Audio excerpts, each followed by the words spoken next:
त्रिभुवन अन्तर्राष्ट्रिय विमानस्थलको बाहिर प्रस्थान कक्षको बायाँ छेउमा रोकिएको छ बा 1983 नम्बरको एउटा सब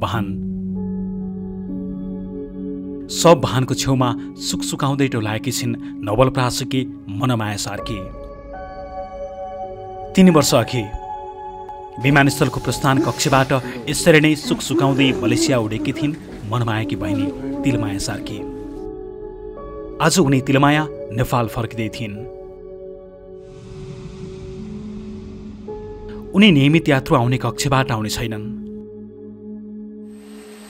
विमानको कार्गो भागमा राखिएको कफिनमा चिहेर निद्रामा आउँदै थिइन् तिलमाया। केही बेरमा विमानस्थलका कर्मचारी र वैदेशिक रोजगार बोर्डका कर्मचारी विमानस्थलभित्रबाट एउटा लामो ट्रलीमा सेतो कफिन लतार्दै आए। मनमायालाई विमानस्थल गोदाम छेउको गेटतर्फ आउन भने मनमाया जान सकिनन्।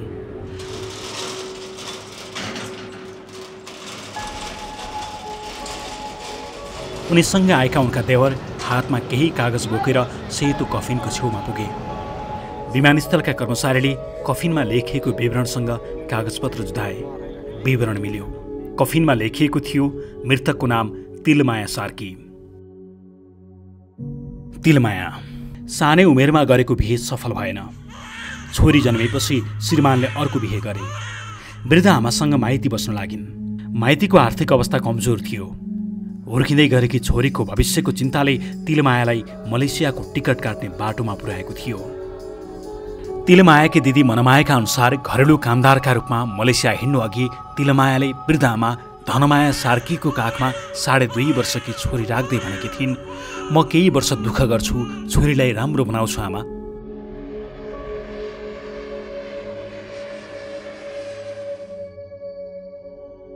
मलेसिया पुगेपछि कम्पनीमा काम पनि राम्रै चल्दै थियो।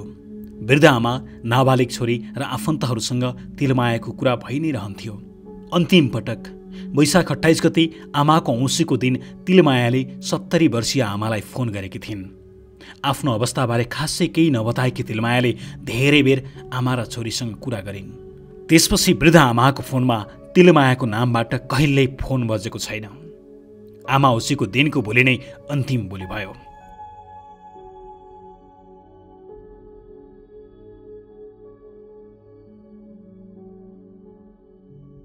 बरु केही दिनमा खबर आयो तिलमायाको हत्या भयो।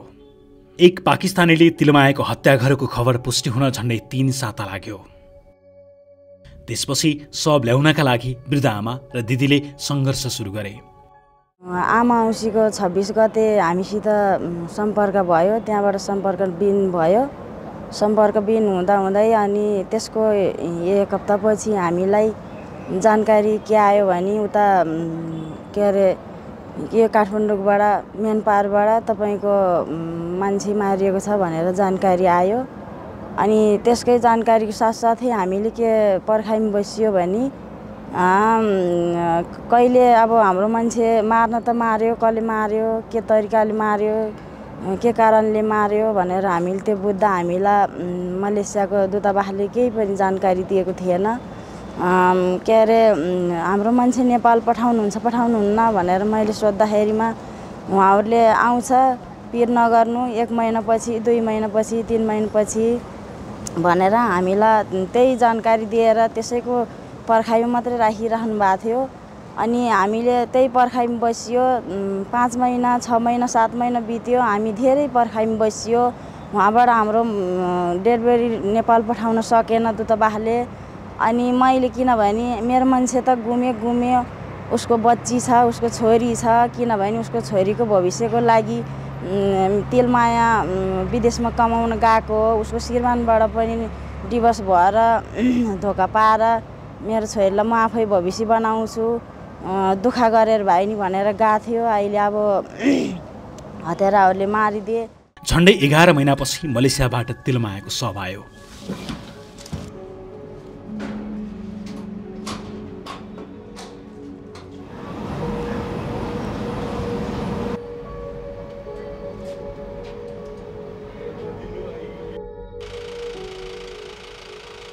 त्रिभुवन अन्तर्राष्ट्रिय विमानस्थलबाट तिलमायाको शव बोकेर सब वाहन नवलपरासीतिर हुइकियो।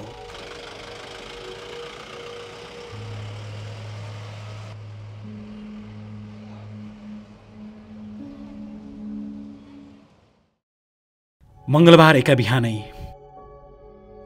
असौरा स्थित धनमाया सार्कीको आँगनमा छोरी तिलमायाको शव आइपुगेको छ।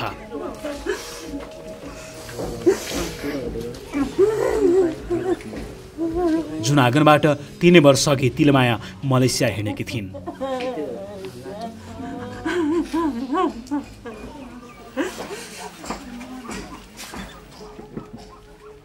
मधुरो घाम लाग्दै गर्दा धनमायाको आँगनमा शोकमग्न भिड जम्मा भइसकेको छ। आँगनको बीचमा राखिएको कफिन आफन्तले घेरेका छन्। एउटी छोरी पाएर कमाउँछु भनेर विदेश गएको मान्छे बितेको 11 महिनामा लास आयो। के गर्ने दाजुभाइ दिदीबहिनी छोराछोरी सबै यहाँ नेपालमा बसेर खाना क्यार्न यताउति आफै गरेर खान पनि पाएनन्।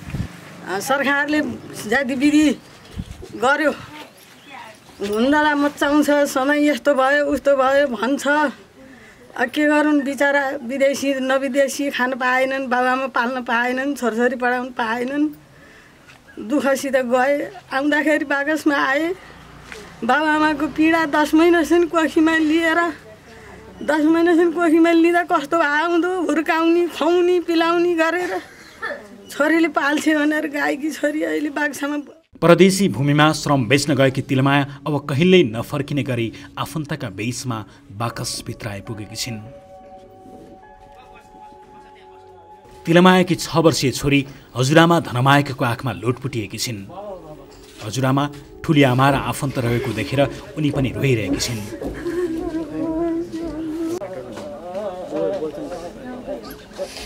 उनलाई अहिलेसम्म त्यो सेतो बाकसभित्र आमा छिन् भन्ने थाहा थिएन।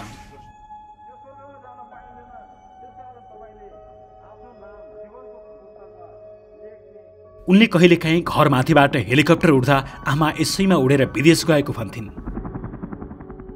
छोरीले खोज्छ नि, किन खोज्दैन? मेरो मम्मी सधैँ काठमाडौँ छ, काठमाडौँबाट आउँछ, यो हेलिकप्टरमा आउँछ। मेरो मम्मी यही हेलिकप्टरमा गएको हो। कहिले आउने हो मेरो मम्मी? काठमाडौँबाट कति नआएको। हामीलाई फोन पनि गर्नुहुन्न, धेरै दिन भयो फोन नगरेको। मेरो मम्मी कहाँ हराउनु भयो होला, खोज्न जाऊँ भन्छ त्यो बच्चाले।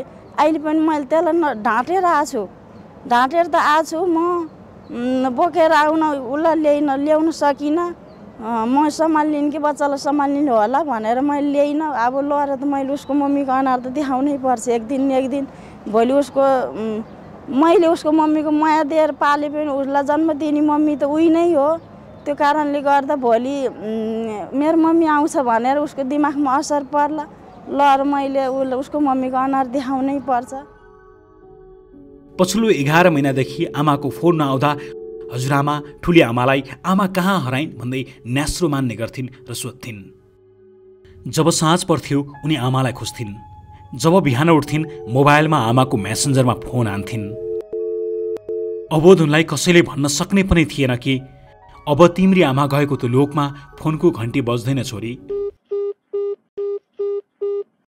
धनमाया नातिनीको अनुहार हेर्छिन्। आँसु पुस्दै आँगनमा राखिएको कफिन हेर्छिन्। घरको माहौल शोकमग्न छ। छिमेकीहरू मौन छन्, शोकमग्न छन्। आफन्तहरू अन्तिम संस्कारको तयारी गर्दैछन्।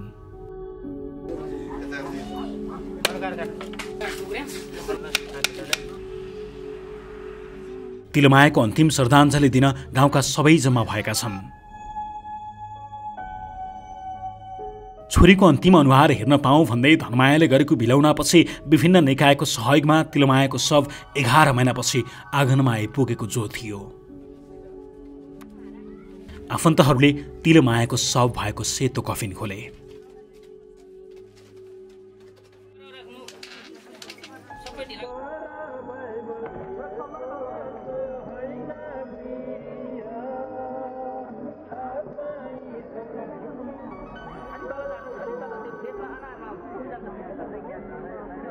सेतो कफिनभित्र सेतै कात्रोले बेरिएकी थिइन् तिलमाया।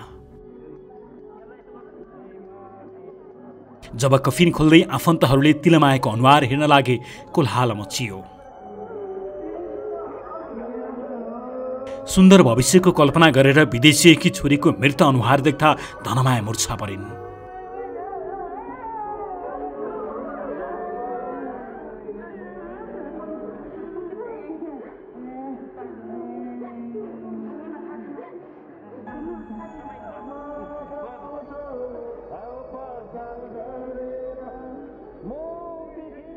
आमालाई त्यस्तो अवस्थामा देखेपछि तिलमायाकी 6 वर्षीया छोरी चिच्चाएर रुन लागिन्।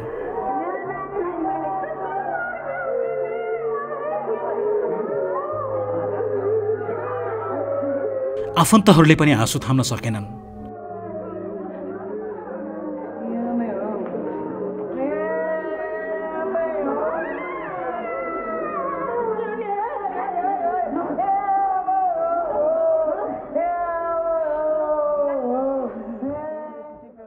घरबाट तिलमायाको शव दाह संस्कारका लागि निकालियो।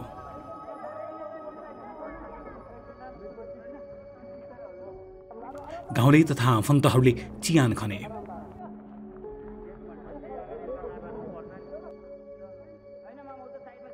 तिलमायाको इहलीला माटोसँगै पुरियो।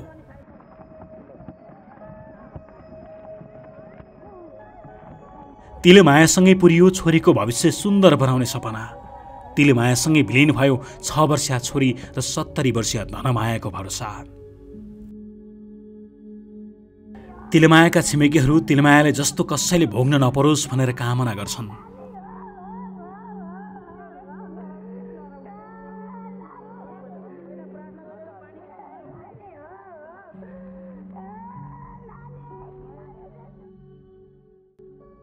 तिलमायाको शव नेपाल ल्याउन समन्वय गरेको कावासोती नगरपालिका अन्तर्गतको सुरक्षित आप्रवासन केन्द्रले छोरीका लागि प्राप्त हुने राहत रकमका लागि प्रक्रिया अघि बढाएको जनाएको छ। अब पारिवारिक अवस्थामा चाहिँ उहाँ तिलमाया सार्कीको आफ्नो छोरीको आर्थिक सहायताको पाटोमा चाहिँ हामीले काम प्रक्रिया चाहिँ अगाडि बढाइसकेका छौँ। वैदेशिक रोजगार बोर्डमा निवेदन दिने केही कागजपत्रहरू पेश गरेका छौँ। अब सबसँग आएका कागजपत्रहरू पेश गरिसकेपछि चाहिँ उहाँको आर्थिक सहायताको पाटो सँगसँगै त्यो सानो बच्ची भएको भएर वैदेशिक रोजगारीको क्रममा मृत्यु भएको कामदारको छोराछोरीहरूले चाहिँ छात्रवृत्ति पनि प्राप्त गर्नुहुन्छ। अब 12 कक्षा पढ्नसम्मको लागि चाहिँ वैदेशिक रोजगार बोर्डबाट उहाँले छात्रवृत्ति पनि प्राप्त गर्न सफल हुनुहुन्छ। त्यस कारणले गर्दाखेरि अब बच्चाको फ्युचरको लागि हामीले गर्ने सहयोग चाहिँ हामी गर्छौँ र उहाँको लालन पालन बच्चाको लालन पालन चाहिँ उहाँको ठुली आमाले गरिरहेको अवस्थामा चाहिँ उहाँको सुरक्षित भविष्यको लागि हाम्रो तर्फबाट वैदेशिक रोजगार बोर्डको तर्फबाट कावासोती नगरपालिकाको तर्फबाट कस्ता खालका प्रयासहरू गर्न सकिन्छ त्यस कदममा चाहिँ हामी अगाडि बढ्नेछौँ।